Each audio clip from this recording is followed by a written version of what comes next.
ಕರಿ ಇಶಾಡ್ ಮಾವಿನ ಹಣ್ಣಿನ simple ice cream ಮನೆಯಲ್ಲೇ ಮಾಡ್ಬೋದು. ಬನ್ನಿ ಹೇಗೆ ಮಾಡೋದು ಅಂತ ನೋಡೋಣ.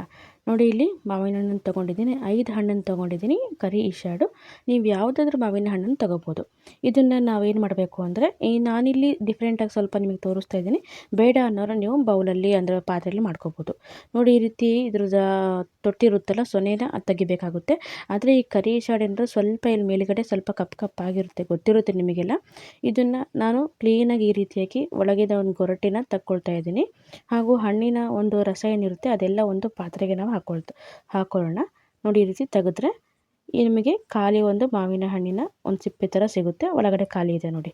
ಈ ರೀತಿಯಾಗಿ ಎಲ್ಲ ಹಣ್ಣನ್ನು ತೆಗೆದುಬಿಟ್ಟು ನೀವು ಇದನ್ನು ವಾಟೆ ತೆಗೆದು ಕಿವುಚಿಟ್ಕೋಬೋದು. ಇಲ್ಲಾಂದರೆ ನೀವು ಚಮಚದಿಂದ ಬೇಕಾದರೆ ನೀವು ನೋಡಿ ಈ ರೀತಿಯಾಗಿ ಕಟ್ ಮಾಡಬೇಕಾದ್ರೆ ಇಟ್ಕೋಬೋದು. ಇವೆಲ್ಲ ಆಗೋಲ್ಲ, ಕೈಯಿಂದನೇ ಕಿವುಚಿದ್ರೆ ಚೆನ್ನಾಗಿರುತ್ತೆ. ಹಾಗೂ ಗೊರಟೆ ಕೂಡ ಸಪ್ರೇಟಾಗಿ ನೋಡಿ ಈ ರೀತಿಯಾಗಿ ಮಾಡ್ಕೊಂಡಿದ್ದೀನಿ. ಈಗ ಈ ಎಲ್ಲ ಪಲ್ಪ್ಸ್ ಇದೆಯಲ್ಲ, ಇದನ್ನು ಒಂದು ಮಿಕ್ಸಿ ಜಾರಿಗೆ ಹಾಕಬೇಕು ನಾವು. ನೋಡಿ, ಇಷ್ಟು ಮಾವಿನ ಹಣ್ಣನ್ನು ನಾನು ರೆಡಿ ಮಾಡ್ಕೊಂಡಿದ್ದೀನಿ. ಈಗ ಒಂದು ಬೌಲ್ ಥರ ರೆಡಿ ಮಾಡ್ಕೊಂಡಿದ್ದೀನಿ. ಉಳಿದಿರುವಂಥ ಪಲ್ಪ್ನ ನಾನಿಲ್ಲಿ ಅಂದರೆ ಒಂದು ಮಾವಿನ ಹಣ್ಣಿನ ರಸಗಳನ್ನೇನಿದೆ ಇದೆಲ್ಲ ಒಂದು ಮಿಕ್ಸರಲ್ಲಿ ಹಾಕ್ತಾಯಿದ್ದೀನಿ. ಇದನ್ನು ನುಣ್ಣಗೆ ರುಬ್ಕೋಬೇಕಾಗುತ್ತೆ, ತರಿ ಅಂಶ ಇರಬಾರ್ದು.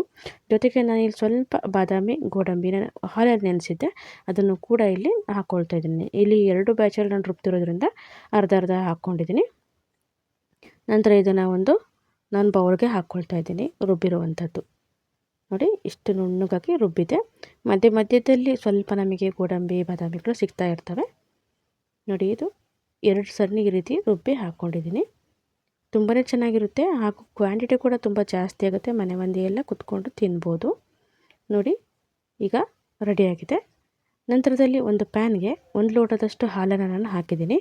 ಇದರಲ್ಲಿ ಸ್ವಲ್ಪ ಹಾಲನ್ನು ಉಳಿಸ್ಕೊಂಡು 1 ಚಮಚದಷ್ಟು ಕಸ್ಟರ್ಡ್ ಪೌಡ್ರಿಗೆ ಇದೇ ಹಾಲನ್ನು ಹಾಕಿ ಮಿಕ್ಸ್ ಮಾಡ್ತಿದ್ದೀನಿ. ನೋಡಿ, ಈ ರೀತಿ ಗಂಟು ಇಲ್ಲದೆ ರೀತಿಯಲ್ಲಿ ಮಿಕ್ಸ್ ಮಾಡ್ಕೊಳ್ಳಿ. ಮಿಕ್ಸ್ ಆದಮೇಲೆ ಇದಕ್ಕೆ ಸ್ವಲ್ಪ ನಾವು ಸಕ್ಕರೆನ ಹಾಕ್ಕೊಳ್ತಾ ಇದ್ದೀವಿ. ನೋಡಿ, ಈ ಒಂದು ಹಾಲಿಗೆ ಕಸ್ಟರ್ಡ್ ಒಂದು ಮಿಕ್ಸರಿಗೆಲ್ಲ ಈ ಒಂದು ಹಾಲಿಗೆ ಸ್ವಲ್ಪ ಸಕ್ಕರೆನ ಹಾಕ್ಕೊಳ್ತಾ ಇದ್ದೀನಿ. ನಂತರ ಇಲ್ಲಿ 1 ಚಮಚದಷ್ಟು ಇಲ್ಲಿ ಹಾಲಿನ ಪೌಡ್ರ್ ಹಾಕ್ಕೊಳ್ತಾ ಇದ್ದೀನಿ. ಇದನ್ನು ಮಿಕ್ಸ್ ಮಾಡ್ಕೊಳ್ಳೋಣ. ಸ್ವಲ್ಪ ಇಲ್ಲಿ ಕುದಿ ಬರ್ತಾ ಇದೆ ಅನಿಸುವಾಗ ನಾವಿಲ್ಲಿ ಕಸ್ಟರ್ಡ್ ಒಂದು ಮಿಕ್ಸ್ಚರ್ನ ಮಾಡ್ಕೊಂಡಿದ್ವಲ್ಲ, ನೋಡಿ ಕಲರ್ ಎಲ್ಲೋ ಆಗಿ ಬಂದಿದೆ, ಹಳದಿ ಕಲರು.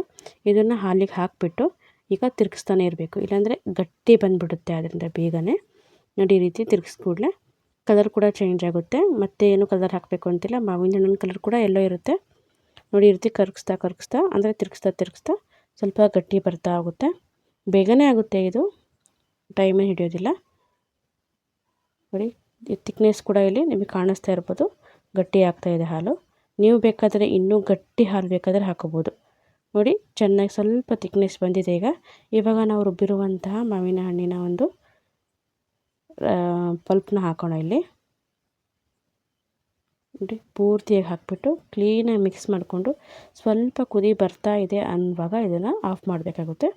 ನೋಡಿ, ಹಾಕ್ಕೊಂಡಿದ್ದೀನಿ. ಮತ್ತು ನೀರು ಏನೂ ಮಿಕ್ಸ್ ಮಾಡೋದಿಲ್ಲ, ನಿಧಾನವಾಗಿ ಈ ರೀತಿಯಾಗಿ ಮಿಕ್ಸ್ ಮಾಡಬೇಕಂದ್ರೆ ಹಾಲು ಒಂದು ಮಾವಿನ ಹಣ್ಣಿನ ರಸ ಎಲ್ಲ ಮಿಕ್ಸ್ ಆಗಬೇಕು. ಕಲರ್ ಕೂಡ ನೋಡಿ ಎಷ್ಟು ಚೆನ್ನಾಗಿ ಕಾಣ್ತಿದೆ ಅಲ್ವಾ. ಈ ರೀತಿ ಸಿಂಪಲಾಗಿ ಮನೇಲಿ ನೀವು ಮಾಡ್ಬೋದು. ಈ ಒಂದು ರಜಾ ಅವಧಿಯಲ್ಲಿ ಚೆನ್ನಾಗಿರುತ್ತೆ, ಮಕ್ಕಳಿಗೆ ಕೂಡ ಸ್ಕೂಲ್ ರಜೆಗಳು ಇರ್ತವಲ್ವ, ತಿನ್ನೋಕ್ಕೂ ಚೆನ್ನಾಗಿರುತ್ತೆ. ಮತ್ತೇನೋ ಒಂಥರ ಖುಷಿ ನಾವು ಮಾಡಿದ್ದೀವಿ ಅಂತ. ನೋಡಿ, ಚೆನ್ನಾಗಿ ಮಿಕ್ಸ್ ಆದಮೇಲೆ ಇದನ್ನು ಪೂರ್ತಿ ತಣಿಯಕ್ಕೆ ಬಿಟ್ಬಿಟ್ಟು ನಂತರದಲ್ಲಿ ನಾವು ಒಂದು ಬಾಕ್ಸು ಅಥವಾ ನಾವೇನು ಮ್ಯಾಂಗೋದು ಒಂದು ರೆಡಿ ಮಾಡ್ಕೊಂಡಿದ್ವಲ್ಲ ಬಟ್ಲು, ಅದರಲ್ಲೇ ಹಾಕ್ಬೋದು. ನೋಡಿ, ರೆಡಿಯಾಗಿದೆ. ಹಾಗೂ ಇಂದು ಅರ್ಧ ಗಂಟೆ ಬಿಟ್ಟಿದ್ದೀನಿ ನಾನಿಲ್ಲಿ, ಪೂರ್ತಿ ತಣ್ಣಗಾಗಿದೆ. ಈಗ ಇದನ್ನು ನಾನು ಒಂದು 4 ಹಣ್ಣುಗಳಿಗೆ ತುಂಬ್ತಾಯಿದ್ದೀನಿ. ಈ ಹಣ್ಣು ನಾವು ತೋರ್ಸೋಕ್ಕಿಂತ ಮುಂಚೆ 2 ಹಣ್ಣು ಖಾಲಿಯಾಗಿಬಿಟ್ವು, ಅದರಿಂದ ನಾನು 2 ಹಣ್ಣನ್ನು ನಿಮಗೆ ಕೊನೆಯಲ್ಲಿ ತೋರಿಸ್ತಾ ಇದ್ದೀನಿ. ಅಂದರೆ ಅಷ್ಟು ಚೆನ್ನಾಗಿದೆ, ಬೇಗನೆ ಖಾಲಿಯಾಗುತ್ತೆ. ನಂತರ ನೋಡಿ, ಇದನ್ನು ನಾನು ಸಂಜೆ ಮಾಡಿರೋದು ಓವರ್ನೈಟ್ ಇದನ್ನು ನಾನು ಫ್ರಿಜ್ಜಲ್ಲಿ ಇಟ್ಟಿದ್ದೀನಿ. ಉಳಿದಿರುವಂಥದ್ದು ನಾನು ಈ ರೀತಿ ಬಾಕ್ಸಲ್ಲಿ ಹಾಕಿಟ್ಟಿದ್ದೀನಿ. ಜಾಸ್ತಿ ಉಳಿದಿತ್ತು ಬಾಕ್ಸಲ್ಲೂ ಕೂಡ ತುಂಬ ಚೆನ್ನಾಗಿರುತ್ತೆ. ಅಂದರೆ ಹಣ್ಣಲ್ಲಿ ಜಾಸ್ತಿ ದಿವಸ ಇಡೋಕ್ಕಾಗೋದಿಲ್ಲ, 1-2 ದಿವಸ ಇಡ್ಬೋದಷ್ಟೇ. ಒಂದು 3-4 ದಿನ ನೀವು ಇಡ್ತೀರಾ ಜಾಸ್ತಿ ಇದೆ ಅಂದರೆ ಈ ರೀತಿ ಬಾಕ್ಸಲ್ಲಿ ಹಾಕಿಡಿ. ನೋಡಿ, ಓವರ್ನೈಟ್ ಬಿಟ್ಟಮೇಲೆ ಬೆಳಗ್ಗೆ ಯಾವ ರೀತಿ ಆಗಿದೆ ಅಂತ ತೋರಿಸ್ತೀನಿ. ನಾನು 4 ಹಣ್ಣಿಗೆ ಹಾಕಿದ್ದೆ, ಹಣ್ಣುಗಳೆಲ್ಲ ಖಾಲಿಯಾಗಿದ್ದಾವೆ. ನೋಡಿ, ತುಂಬಾ ಚೆನ್ನಾಗಿದೆ. ಈ ರೀತಿ ನೀವು ಕೂಡ ಮಾಡ್ಕೊಂಡು ತಿನ್ಬೋದು, ರುಚಿಯಾಗಿರುತ್ತೆ. ನೋಡಿ, ಎಷ್ಟು ಗಟ್ಟಿಯಾಗಿ ಬಂದಿದೆ ಅಂತ. ಐಸ್ ಕ್ರೀಮ್ ಯಾವ ರೀತಿಯಾಗಿರುತ್ತೋ ಅದೇ ರೀತಿಯಾಗಿ ಬರುತ್ತೆ.